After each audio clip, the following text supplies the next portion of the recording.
Good morning, ladies and gentlemen, and thank you for joining us here today. It's wonderful to have you with us, and together we will make this event a wonderful Rights of Nature event. It's our pleasure to welcome you to our side event, where we will hear different perspectives from our panelists about the urgency of addressing the planetary emergency by recognizing the rights of nature. We are honored to welcome Mr. Anders Wijkman, who will be moderating this event for us. Anders is the honorary president of the Club of Rome and former member of the European and Swedish parliaments. Anders has also been Secretary General of the Swedish Red Cross and Assistant Secretary General of the United Nations. Thank you, Anders, for moderating this event. It's an honor for us. We are also very honored to welcome Eileen Telius. Eileen is a singer, joiker, and artist with Sami roots in Ucha Sapmi. And she has just arrived by train this morning from a 9-hour train ride from the north to be with us here for the Rights of Nature and perform one of her beautiful yoiks for us. Please enjoy this magic moment with Eileen. Thank you, Eileen. Yes, yesterday I was sitting by the fire, Arran, and the fireplace. And I was sitting with the elders and the young people. And first we had to make a new fireplace because this was kind of a new place we found. So we made it in from the old ways, with new stones and a place for the coffee pan and everything. And then we were sitting there, and one of the elders, she said, well, there's something in the heart that cries because of the old ways. Maybe they will just go away and no one will remember them. But as there were young people around this fireplace, we know that that wisdom will continue. And there is a wisdom that lives in that forest that we were and in the lands. The wisdom of our mother. And if we keep on listening to her, to that wisdom that sings all the time, we can build these new fireplaces where we can be together in beauty and respect and alignment with the world that actually gives us birth and loves us so deeply. So this is for her and for all of us, for our future. No.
Thank you so much, Eileen.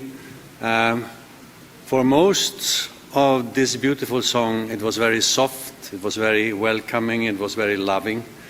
Towards the end, there was more force. And I don't know exactly what you were saying, but the totality was wonderful. Thank you very much. We are indebted to you. Well, ladies and gentlemen, very welcome to this side event. And I'll try to give a little bit of background. I think the dualism between humans and nature is rooted in the very anthropocentric vision of the world that has developed, and particularly in the Western countries. In our economic system, there is, of course, clear priority, as we know, to see nature very much as natural resources for us to exploit and benefit from.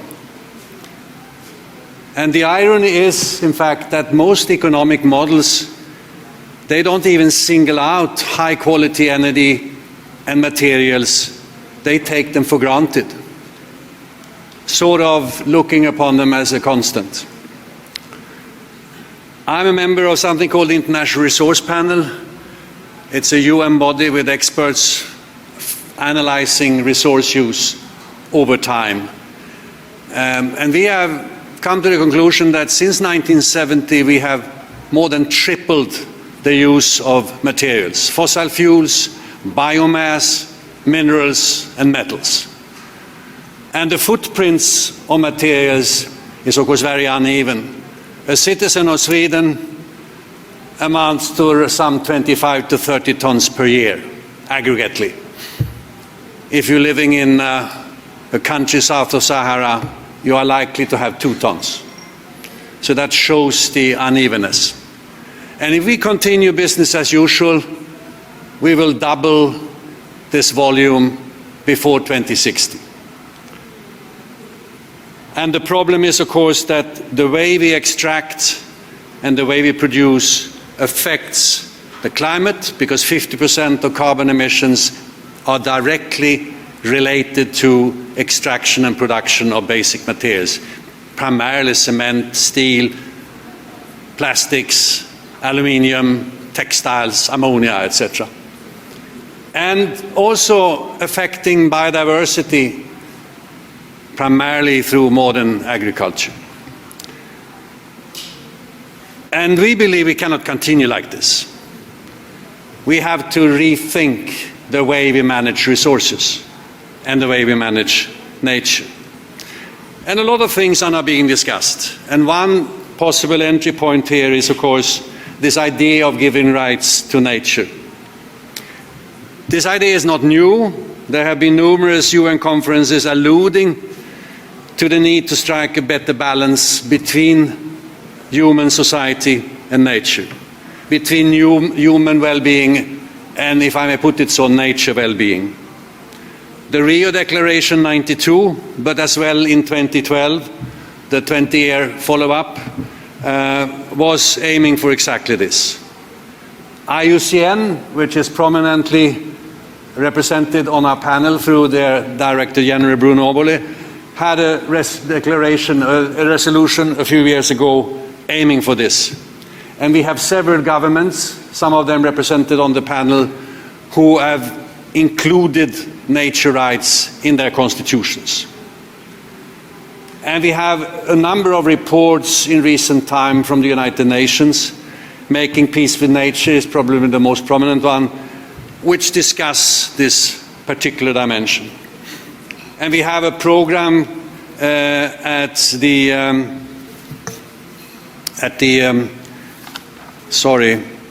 Earth Law Center, Harmony with Nature, which works extensively on these issues.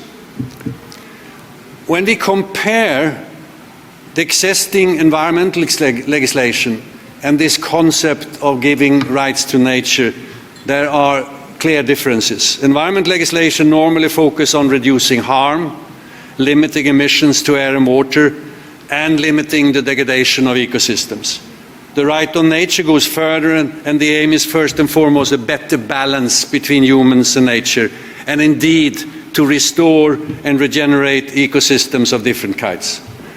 By doing that, we would acknowledge the intrinsic value of ecosystems and realize that the use of nature would require an approach where both the well-being of humans, us, as well as the ecosystem in question would be taken into account. So finally, the idea I would also say that the idea when this side event was considered was to try to insert some language into the resolution of the conference to give reference to the rights of nature. As you all know, there won't be a resolution here. And I'm the first one to regret that, because I think the results of the conference would have been more clear, and we would have had something to point at where we had agreements. But this is not going to happen, and this means that what we can aim for with this seminar is to use it as a way of raising awareness and pushing the envelope as far as we can. Parallel, as you know, there are also efforts to put the concept of ecocide on the agenda. Parallel paths, there are some interconnections, and I think we are going to discuss that in the panel. So with those very brief words, this is an attempt to give a little bit of background. So now, without further ado, I would like to introduce the panelists. So next to me here is Patricia Ulinga, rights on nature and indigenous rights activist. She was awarded the Palme Award this year. Congratulations to that.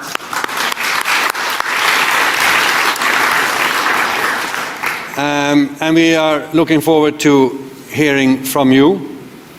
Next in line is Bruno Obole, an old friend, who is, by the way, a member of the International Resource Panel, but who, since a few years, is Director General of the International Union for the Conservation of Nature, IUCN.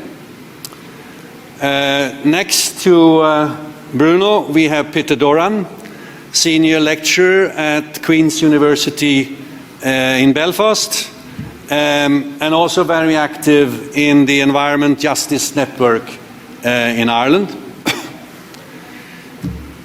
Next to Peter, we have Constanza Prieto from the Earth Law Center. And I know, Constanza, you have recently been very actively involved in helping or assisting Panama and Chile to include the rights of nature in their law or in their constitutions. And lastly but not the least, Walter Schultz, Director of Environment and Sustainable Development at the Ministry of Foreign Affairs in Ecuador. So the idea is now to give you the floor for approximately 5 minutes each, and to help us get in depth to the issue and share some of your experience. So, if I may, I turn to Walter, and please, the floor is yours. Give us a bit of your perspective and your experience. I think you can use, you don't need a mic. All right. And for the technicians, Walter is at the far end, so that you put on the right microphone. Please. Sure. No, thank you very much for inviting the government of Ecuador and myself to be part. It's such an honor to share this panel. First of all, with our sister Patricia, mi hermana Sarayaku from Ecuador, and Bruno, and of course the rest of the panelists who are very well recognized experts in the promotion of the recognition of the rights of nature. As we are in a particular context, like you said, of crisis.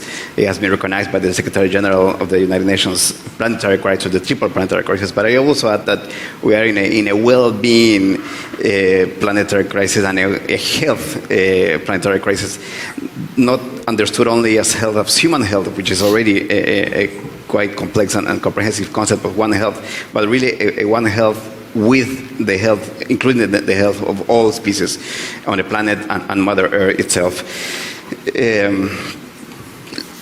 10 years ago, indeed, was the first written report of the UN Secretary General resulting from the resolution. This is something that we have our honor as Ecuador to have contributed to this after the adoption in our constitution of the recognition of the rights of nature in 2008, followed a year later by Bolivia. And now we see that after a decade of the work under this dialogue in the General Assembly, there are around 35 countries that have included in their legislations some form or recognition of the rights of nature. This is, of course, something that is still growing. In some cases, it is only at the national or subnational level, not necessarily in the national legislation as such.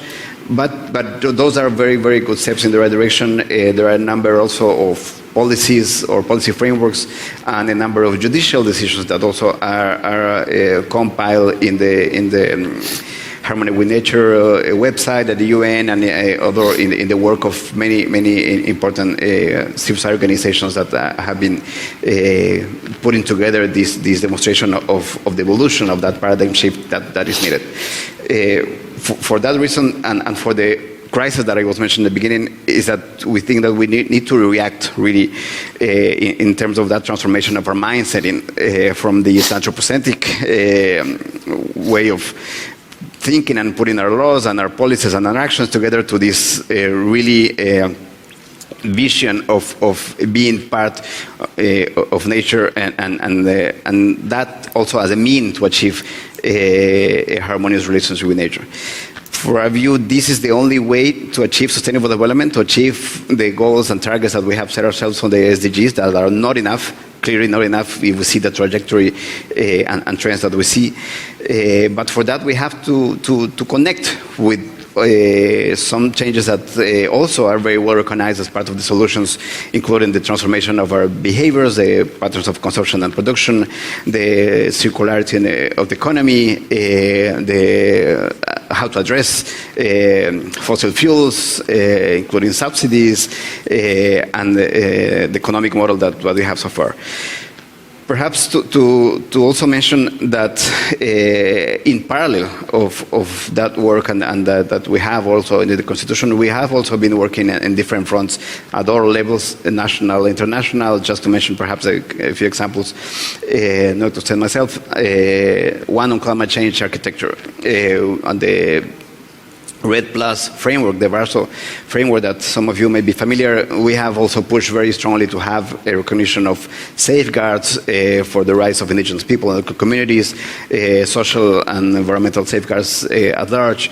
That also has been translated into GCF, introduction of policies, particular policies of recognition of rights, not only in the human rights perspective, which is already important in this case for indigenous people and communities, but also to ensure that climate action doesn't go exactly against the objective of the purpose that is supposed to be established for. The same with the introduction or the establishment of the local communities indigenous people platform in the UNFCCC, in the Paris Agreement, yes, and also the Escazú ratification of our country. NDCs, NBSAPs as well. Just I could elaborate a little bit more, but just to say that we need to keep working on that. We need to keep working on that transition, not again in a progressive, equitable, and just manner. This is perhaps the last point is that our current government has adopted this policy of ecological transition. This we also see very connected to the recognition of the rights of nature. We cannot change from the sudden all the economic and even the sources of that clean energies that are needed some materials that need to still depend on some extractive activities, but we need to start that transition, just perhaps to say that. Thank you. Just a quick question to you.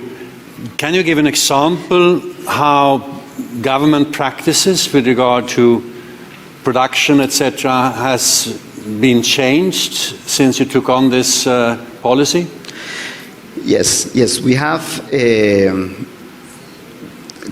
quite examples. One is to, first of all, to ensure that the recognition of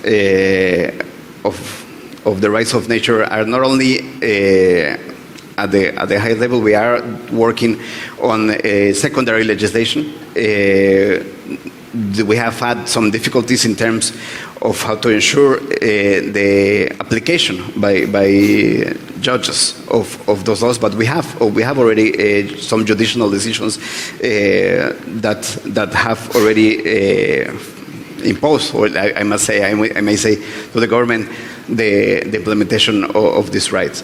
We're working, an example perhaps most concrete one that I can say is that a recognition or the expansion of the protected areas. We have expanded largely the number of protected areas in the countries, the areas under what we call water or hydric protection of our hydric heritage, and also the latest example in Galapagos, the expansion of our marine reserve area in Galapagos that was announced in Glasgow and confirmed in January this year. All of that is part of that process that we are expanding. Yeah. Thank you very much. Welcome.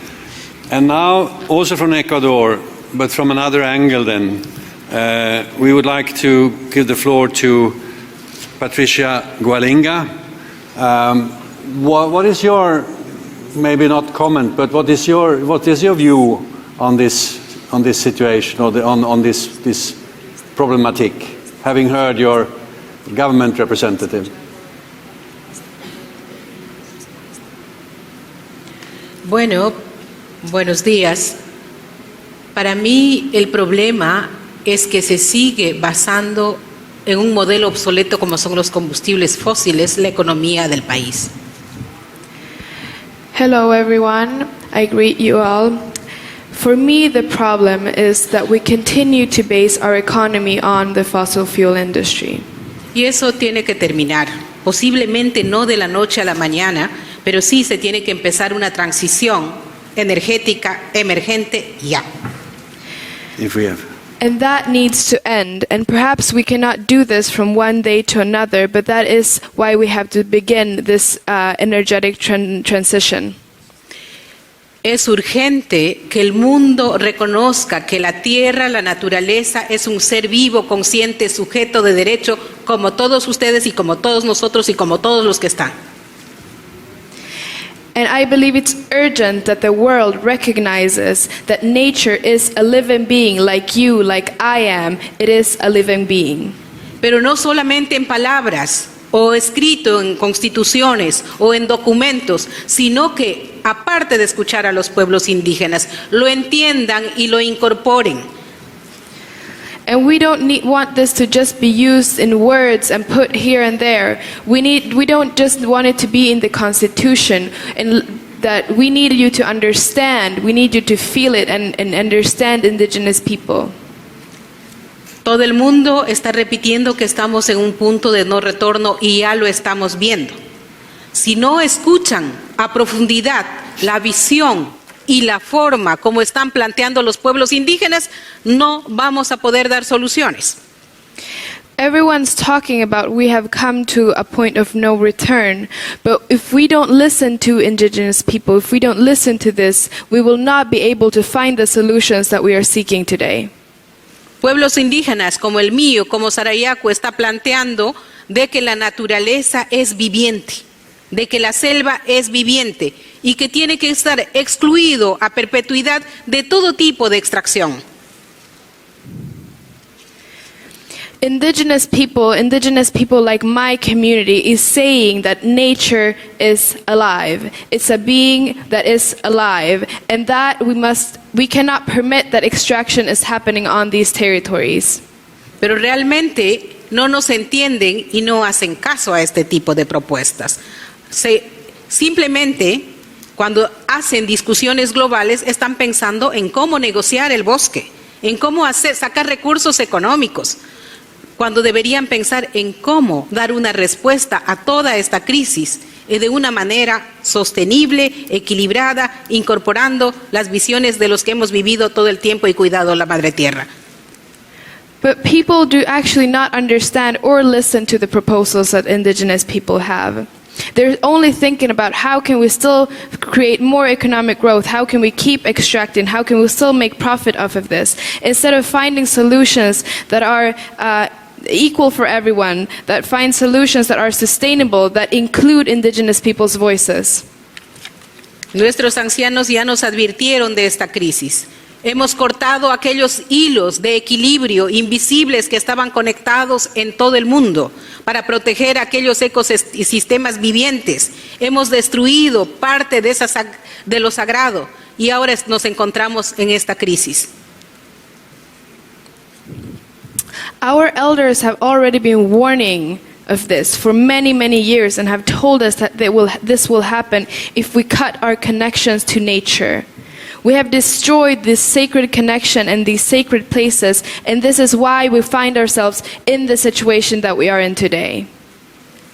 Este no es solamente la naturaleza, los bosques no solo es el hogar de los pueblos indígenas, es la esperanza de la subsistencia de la humanidad. Por lo tanto, las decisiones que tomen afectan no solo a los pueblos indígenas, sino a todo el planeta. So this is not just our home that we're talking about. It's not just indigenous people's home. This is the place where the hope of the humanity's survival is. And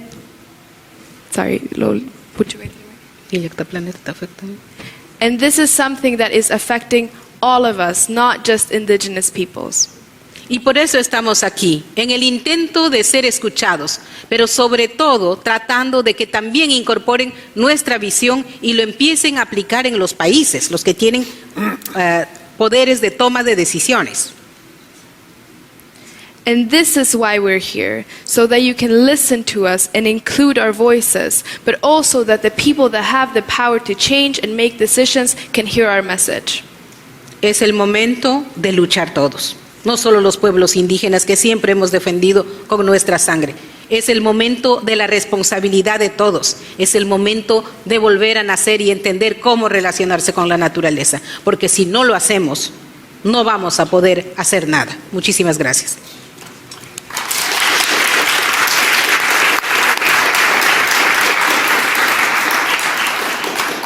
This is the moment where we need to unite and everyone contribute to this. This is the moment where everyone needs to fight, because it's not just up to indigenous peoples that have been putting our bodies, our own blood on the line. It's everybody's responsibility to contribute to this. Thank you very much.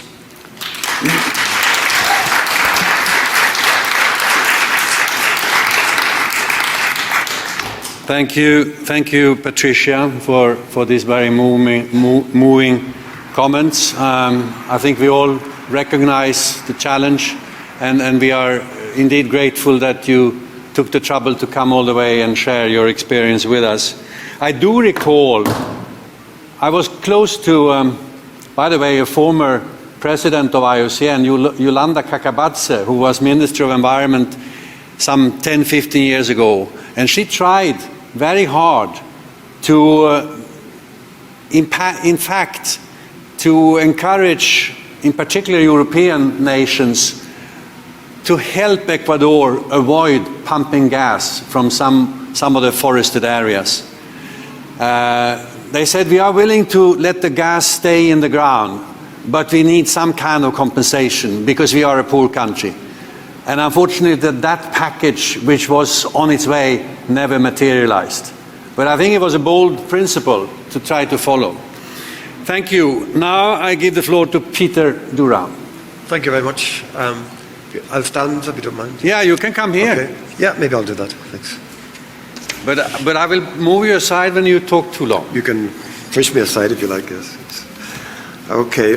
Thank you very much to the organisers of today's panel. It's a great privilege, indeed very humbling, to be alongside activists and campaigners who really are living up to the moment. This is the moment, a critical moment to think differently, to bring something new into the world and the rights of nature and all that it represents, something much more profound than rights in some ways. All that it represents needs really to come home to Europe as well, of course, because we wouldn't even be having this conversation in these terms if it wasn't for the European experience, for the European philosophies, the systems of property, the systems of technology and science that fed into a paradigm that was then exported and imposed around the world and concealed that life at the heart of nature and translated nature into a series of objects for exchange and value in the economy. So I want to bring some good news from a European island, but an island with a distinctive experience because as a European island, Ireland has also been a colonised space.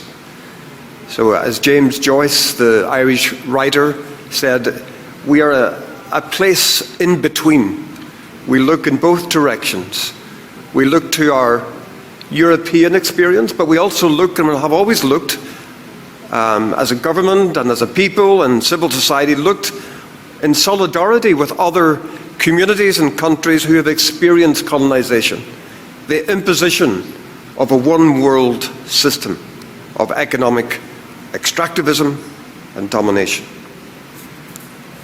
So urgency is the theme today, and with that in mind, I want to invite you to act with urgency on my behalf in the context of a citizens' assembly which has convened in Ireland on biodiversity loss. Now, rights of nature is about a cosmovision. It's an intensely local campaign, and it's spreading among local authorities and civil society and grassroots groups in Ireland. A number of local authorities have adopted rights of nature motions, thanks to the pioneering activities of campaigns who are opposed to all forms of extractivism in their local landscapes and protecting the rivers, and the mountains. It's a cosmovision, though, in the sense that it's intensely local. We want to protect these resources that give us identity and life. It's a cosmovision because that's also a planetary action in solidarity with our brothers and sisters in different parts of the world who are calling us into this moment of standing up for the rights of nature. So a number of local authorities in Northern Ireland and the Republic of Ireland have now begun the journey with their citizens of recognising the rights of nature. And this is, as I say, to be seen in a larger context of Ireland's experience, our shared experience with other parts of the world, like Latin America. You may know, you may not, that Ireland functioned as an important frontier and testing ground for new techniques and imaginaries that were crucial to the formation of the Atlantic economy and to the expansion of the capitalist world ecological system. So it's appropriate and very exciting that this conversation is evolving on the island of Ireland, bringing it home to Europe as a critical response to our own European history, our own European ontologies and philosophies and technologies, but above all, histories of colonization. And what I want to suggest to you is that there's an opportunity to stand with the people of Ireland by submitting a request to a citizens' assembly on biodiversity laws, which is currently sitting. It's convened by the Irish government. 99 randomly selected citizens are considering biodiversity laws, and my colleagues at the Environmental Justice Network Ireland, Lawyers for Nature, my School of Law, we are mobilising an international response and submissions to that Citizens' Assembly taking place in Ireland. At the very least, the Assembly could affirm and seek legal codification of the rights of nature for those local authorities and councils who have already begun the journey with their citizens. There might even be a possibility of a referendum to bring the rights of nature into the Irish Constitution. So I'll just end with a very practical invitation to you to visit the Citizens' Assembly website in Ireland. If you Google Citizens' Assembly on Biodiversity Laws Ireland, look at the terms of reference, and if you want to call us in an act of solidarity with the global rights of nature, then make a submission, a document that may be some other form of gift or act or performance, appealing to the people of Ireland to continue in that journey of solidarity with other parts of the world by incorporating the rights of nature into our laws, our constitution, and our ways of being in the world with you. Thank you very much.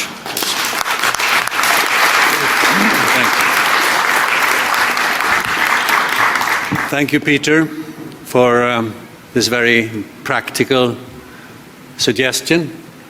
So please, all of you, have a visit to this website and look at the experience in Ireland, and maybe we could make something similar happen in other parts of the world. So a good suggestion. Thank you for that. I will come back to you with a particular, more legal question if we have time, but we are running a little bit late. So now, without further ado, Constanza, the floor is yours. Thank you so much. Thank you everyone for being here. I'm very moving to see all these people here. Well, we're in Stockholm+50. This is an international meeting, and we are seeking in this international meeting to establish a recommendation to develop the future action to reset the relationship with nature. It has been mentioned as key factor 5 interconnect R's towards a healthy planet.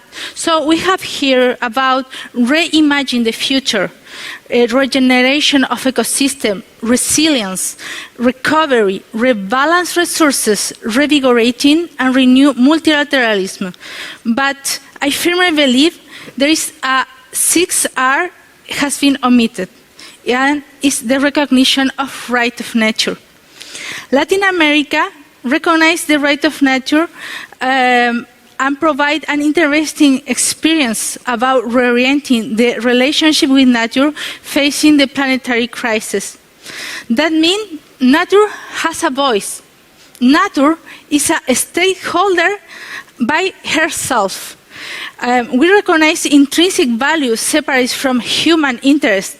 but also right of nature are translated into a specific mandate to our governments to limit and reorient behavior, but create humankind's relationship and responsibilities to the entire community. So what experience of Latin America can be useful in the context of Stockholm+50? First, we have a really territorial progress. Since Ecuador adopted the right of nature, already Mexico, Panama, Colombia, Belize, Brazil, Peru, and Argentina have some degree of recognition of right of nature. Likewise, Chile, who is a very traditional country, now includes the right of nature in the first draft of its new constitution. And doubly, Latin America is one of the regions with the most significant adoption of the discipline. That shows a progressive consensus and a change of perspective of our legal, economic, and social system. I think that result of this result should be reflected in a clear inclusion of the air law-centered approach in the Stockholm+50 recommendations. Also, the Latin American context shows the importance of international law. The recognition of right of nature at supranational level will catalyze the resetting of our relationship with nature. In 1972, Stockholm Conference recognized for the first time the right to a healthy environment. Currently, this is the right, the economic, social, cultural right of faster diffusion and has been recognized for more than 80% of the countries, which show the importance of the international law. The right to a healthy environment is part of the American Convention of Human Rights. And since the Inter-American Court of Human Rights in 2017 declared that nature could be considered a subject of protection in the scope of the right of healthy environment, many countries have adopted this progressive interpretation, accelerating the recognition of right of nature in the region. So it's important. This is the time to advance in a progressive interpretation of this right, adopted 50 years ago, celebrating a new pact with nature, today in Stockholm+50. Also, Latin America told us it's time of implementation. After 14 years of normative and jurisprudence development, Ecuador recently issued several decisions by its constitutional court that show an interesting advance in creating specific rights for river, for forests, and for mangroves. Ecuador has mandated their authorities to develop secondary legislation and administrative instruments to develop the constitutional mandate of right of nature. Additionally, we can appreciate legal specific principle of law and decision-making standard from ecocentric perspective. Those advances should be celebrated and considered lessons learned from other countries in which want to develop the discipline. Finally, I want to say this is not enough. We need science, we need scientific body to translate this right and scientific standard. Thank you so much.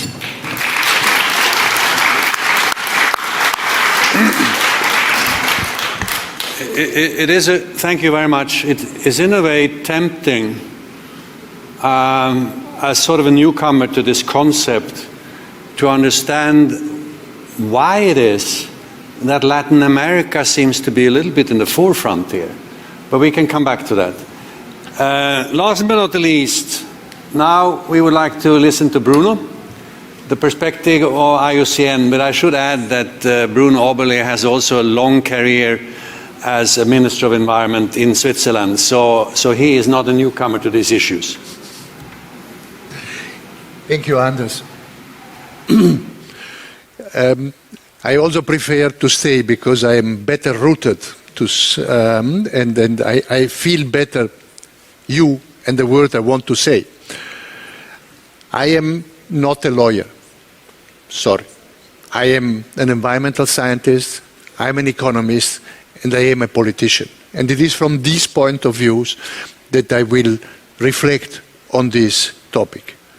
The first one, as an environmental scientist, it's very short. We recognize, we know that nature is depleting, that our action is depleting nature. IUCN is producing the probably most comprehensive tool to assess the health of nature, the red list, and we know that 40% of the species on this planet are threatened by extinction. As an economist, I reflect, what can we do? I go back to Dasgupta's report that tell us very clear the root cause of this depletion is that we don't value nature. We value it emotionally, we value it with words, but we don't value it in the economic terms. Nature doesn't have a price, and therefore we waste it, we overuse it, and we deplete it. What can be done? At the principal level, at the institutional level, and what are the consequences? At the principal level, we have to introduce a price, like we did in some ways for climate. Introducing a price for nature is a concept that is very controversial, but at the end of the day, if we reflect through, we have to recognize if we don't give a value to nature, we will not be able to preserve it and to use it wisely.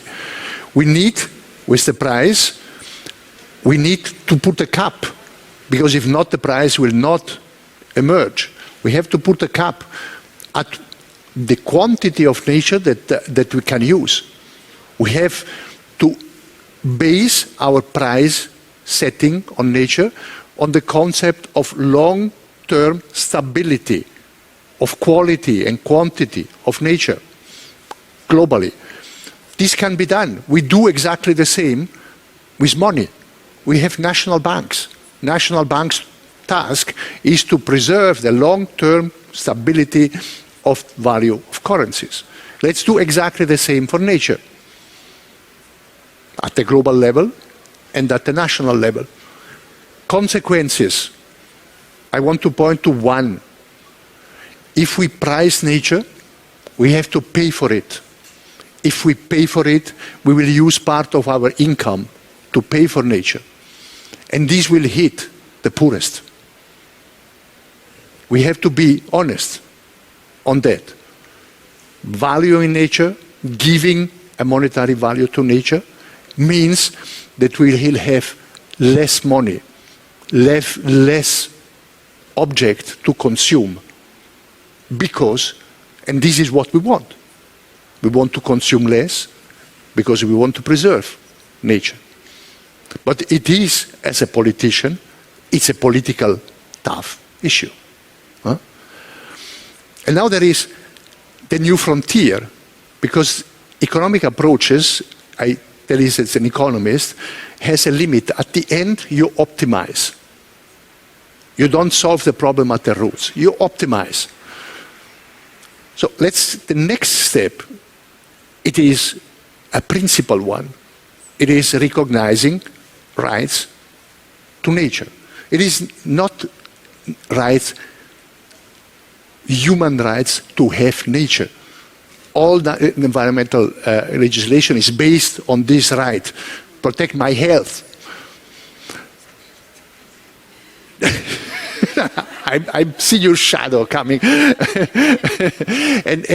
and we have, even in the most recent case, the German Constitutional Court that ruled against the German government on the CO2 Act in German, saying you are postponing too much, you are hitting the rights of the future generation to live into a sound climate. But it is the rights of the future generation, of humans, of the next human generation. Before the European Court of human rights, we have a case coming from Switzerland where seniorinnen, also elderly ladies, are claiming against the Swiss government because of the slow pace of climate policy. But it is the European Court of Human Rights, not of nature rights. We have to go a step further. It is rights of nature itself. And this means we create a legal person with potentially own objective. A legal person that would be able to say, no, I don't want to use me. I don't agree. I don't want to be used. And this has also consequences, because this will limit my rights are limited through your rights. Your rights are limited through my rights. My rights in future will be limited to the right of nature. So we are thinking about how to limit the rights of humans to act on this planet for the sake of nature. It's a tough political issue that we need to embrace. IUCN want to go in this direction. The World Commission on Environmental Law, the former president is here among us, Antonio Hai, and the IUCN Law Center in Bonn have started now a project to work exactly on this issue. Sorry, Anders, to be long. Thank you.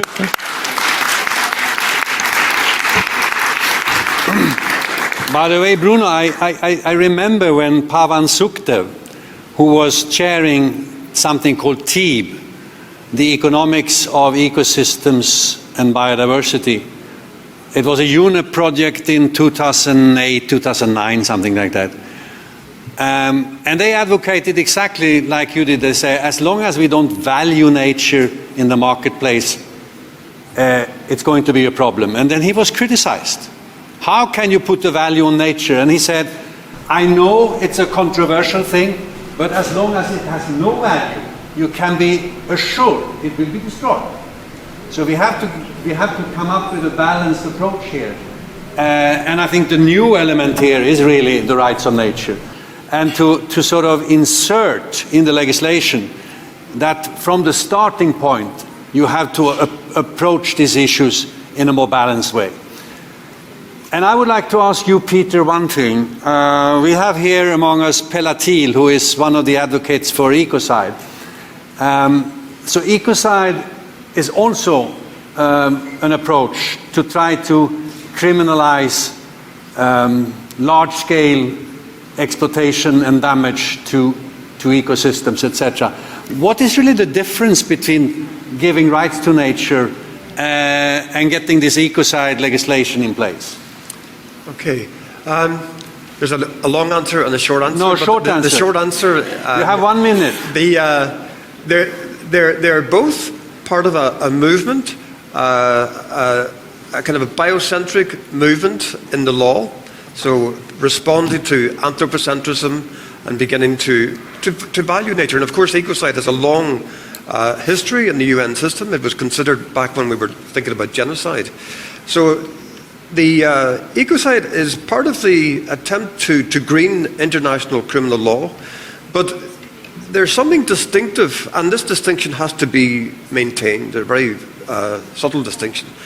The rights of nature doesn't quite capture the deep, what we call an ontological change, or ontological shift in how we understand ourselves, our identities, and our embeddedness within nature.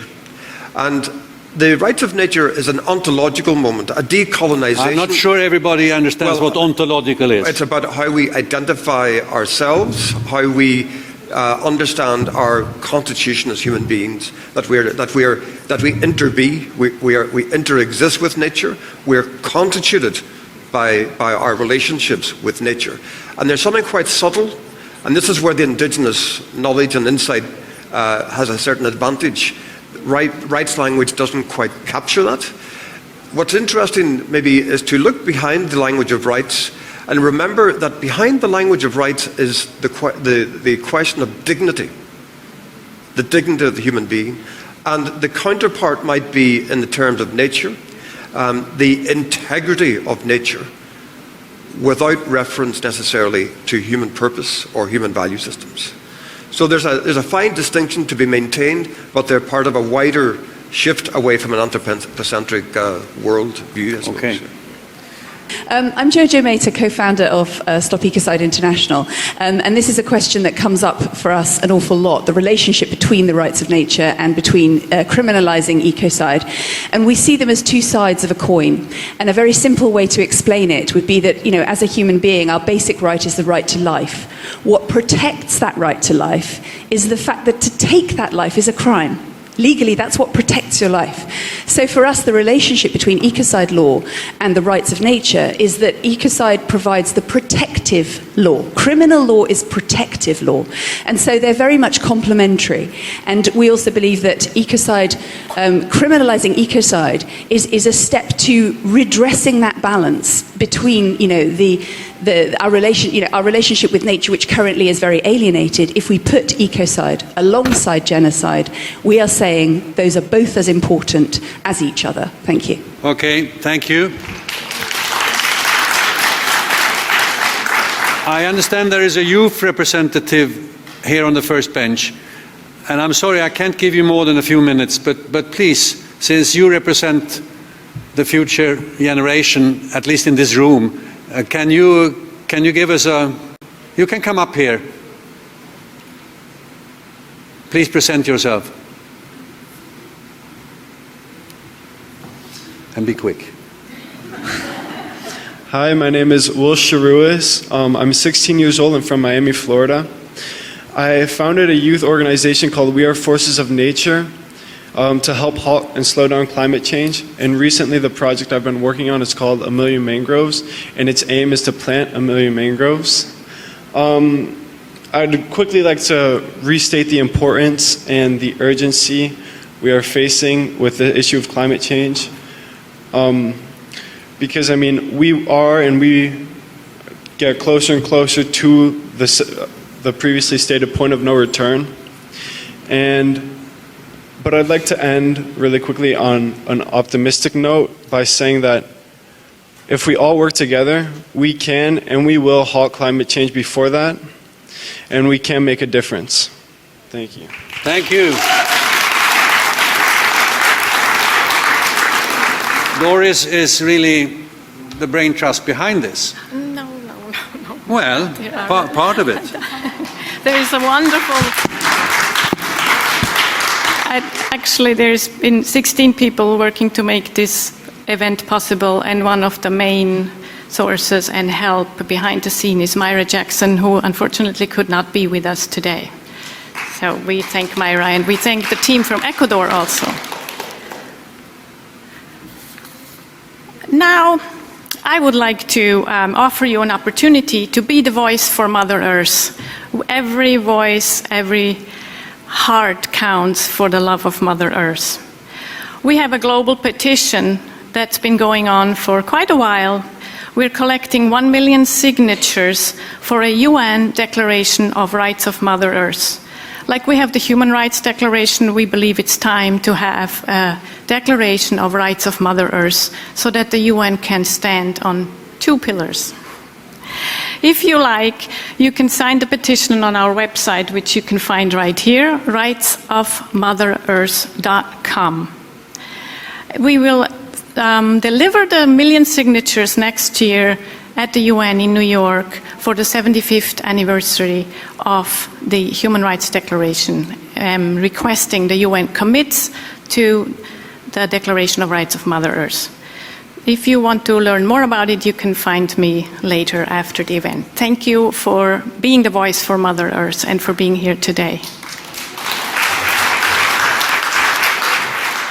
Yo creo que también la diferencia en cuanto a derechos de la madre tierra y la diferencia de ecocidio es que los derechos de la madre tierra parte desde una visión descolonizadora. Creo que Peter trató de decir eso, que es una cuestión de dignificación de aquellos que desde miles de años hemos creído, hemos sabido que la madre tierra tiene derechos, que nosotros somos parte de la madre tierra. Además, yo quisiera advertir también, hay tendencias de apoyar a los derechos de la madre tierra y sin embargo querer hacer alianzas con sectores racistas. Y eso no es, porque todos y todas somos hijos e hijas e hijes de la Madre Tierra. No podemos hacer alianza con organizaciones racistas. A los racistas individuales quizá podemos acercarnos, pero no acercarnos a aquellos que quisieran exterminarnos, a mí, a Patricia, a Noemi. Gracias.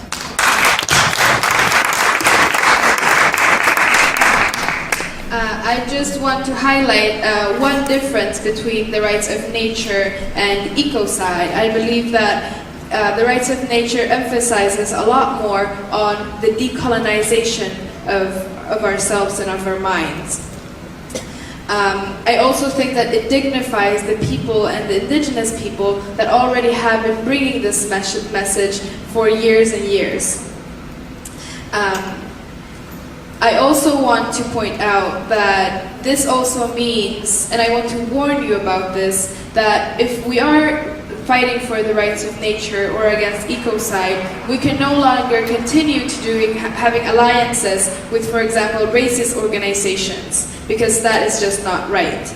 Perhaps we can have try to have a relationship or a dialogue sometimes with individuals, but never with racist organizations.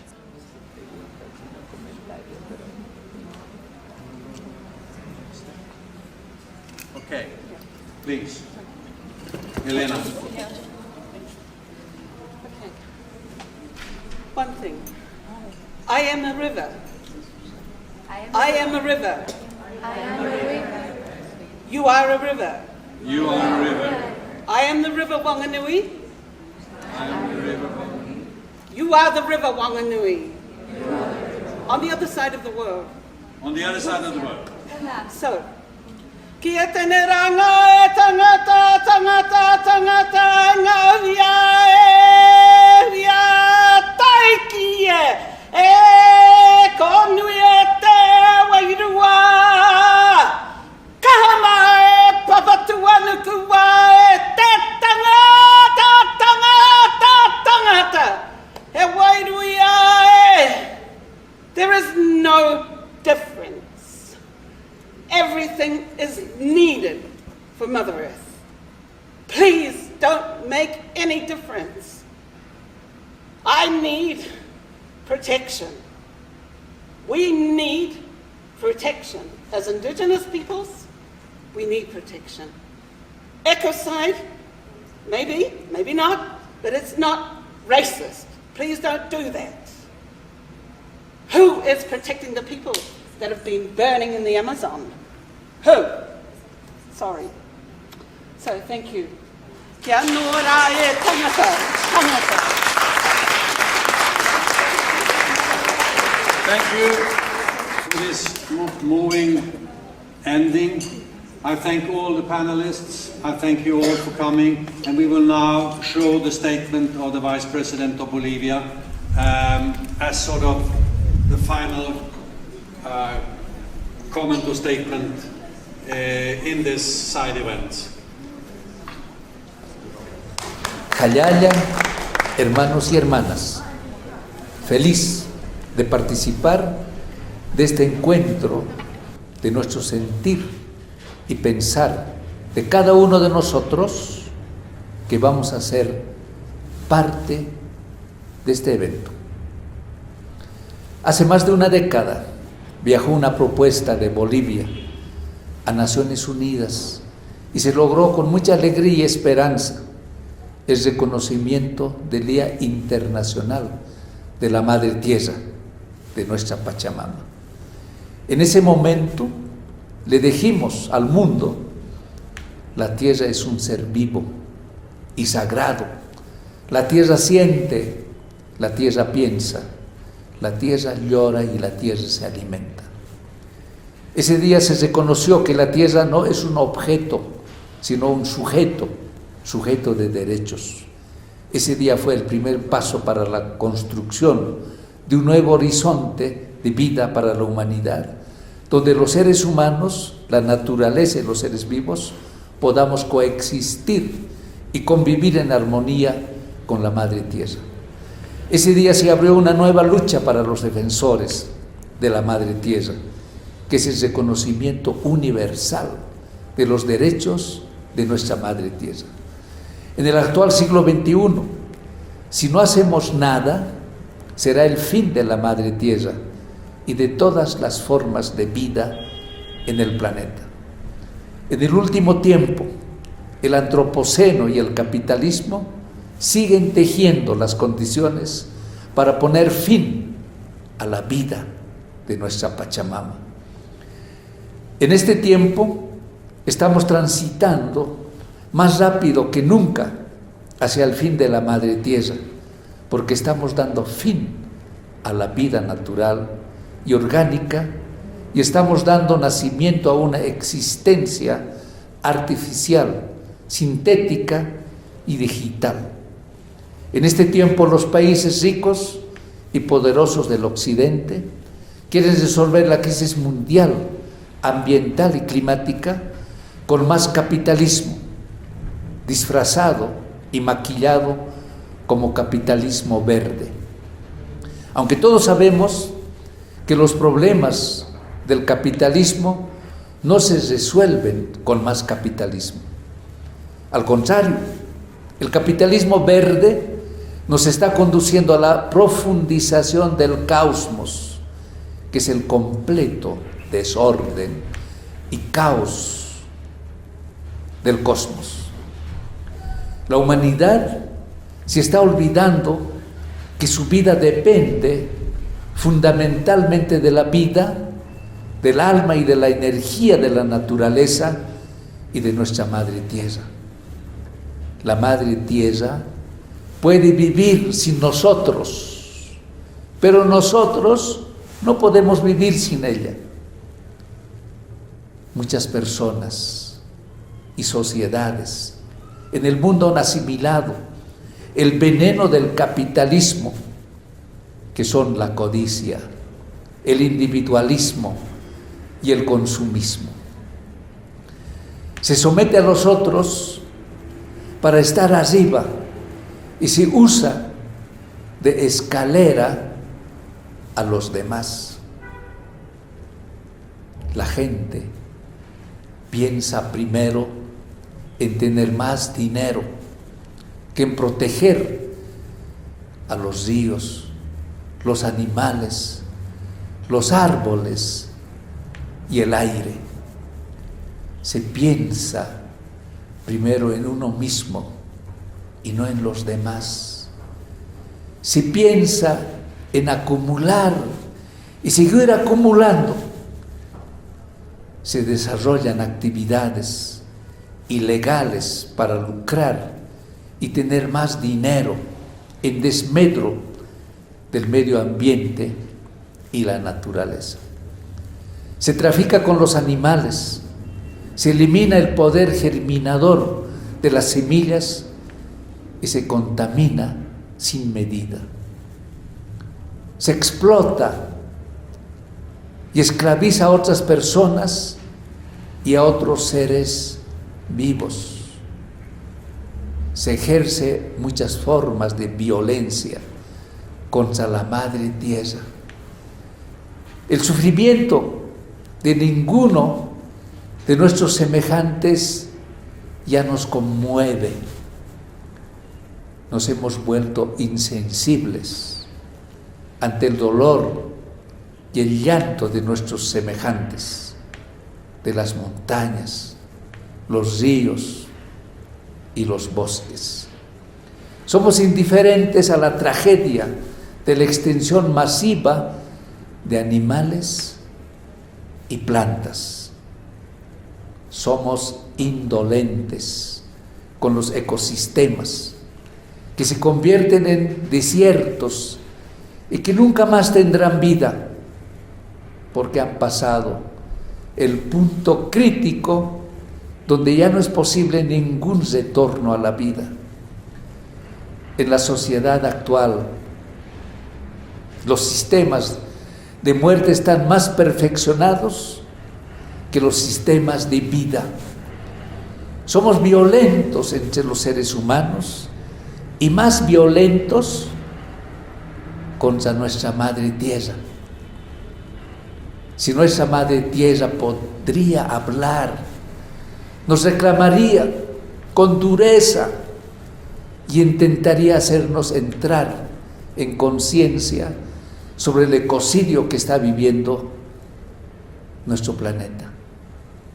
Si las aves, peces, reptiles y mamíferos pudieran hablar, nos reclamarían con firmeza por la extinción masiva de especies y de que aproximadamente 5.200 especies de animales se encuentran en la actualidad en peligro de extinción.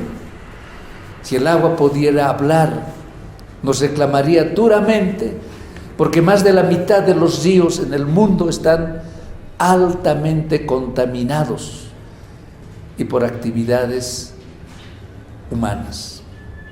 Si los océanos pudieran hablar, nos demandarían por los millones de toneladas de basura y residuos plásticos que solo en el Océano Pacífico cubren un área equivalente a 2 veces el tamaño de América del Norte. Si el espacio pudiera hablar, nos reclamaría por el incremento de la basura o chatarra espacial, que es más de la mitad de los objetos que orbitan la Tierra. Si nuestra madre pudiera hablar, nos reclamaría por los millones de personas que viven en la extrema pobreza y por los millones de seres que mueren todos los días de hambre.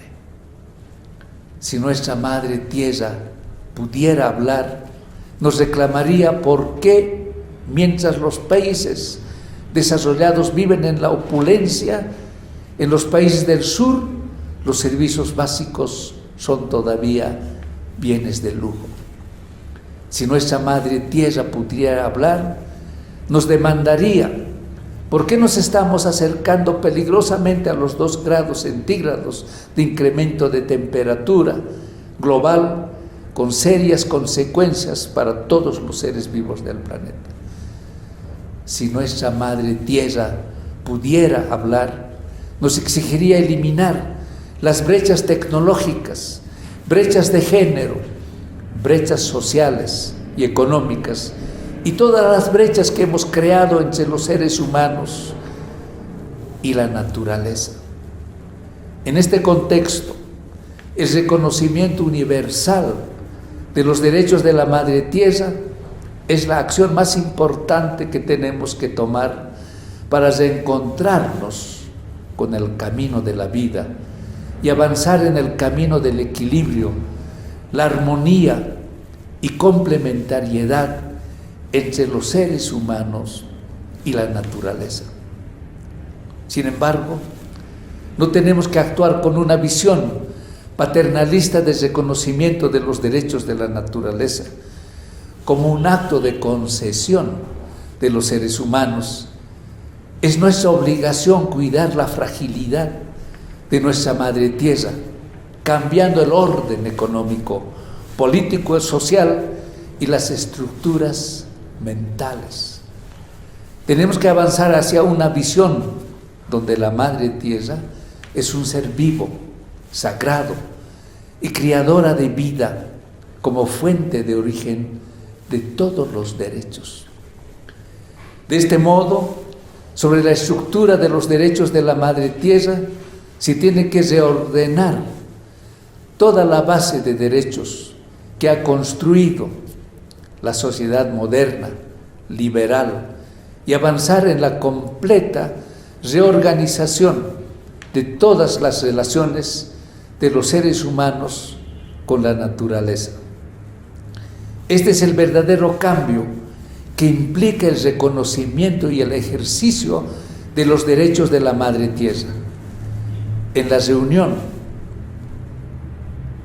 de Stockholm+50 tenemos que escuchar el llamado urgente de la Pachamama para reencontrarnos con el ser humano integral, parte de la naturaleza.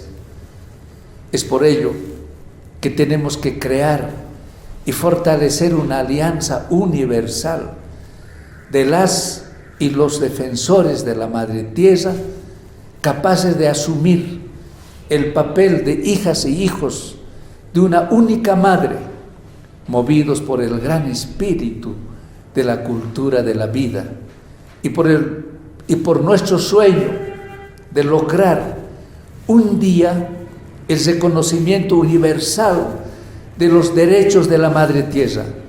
Jayaya a los pueblos del mundo, jayaya nuestra Madre Tierra, jayaya la cultura de la vida.